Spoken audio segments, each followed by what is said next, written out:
Ito talaga sa akin, oh, pinantay bantay talaga siya ng bakla unang dito. Hindi talaga siya umalis, sabi niya ito, may bakla, mamaya ka lang. Dito nakatita sa ako. Si Rebeo.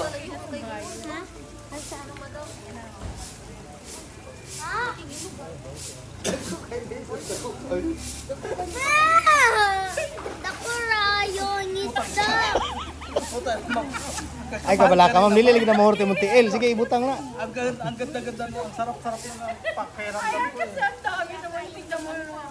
Mamaya tanggal yung pala. Mamaya ka lang eh. Ay, mamaya na kayo. Kayo doon na kayo. Ang dami nila ba? Ay, alam nila yung babae. Be, doon kayo sa pamilya.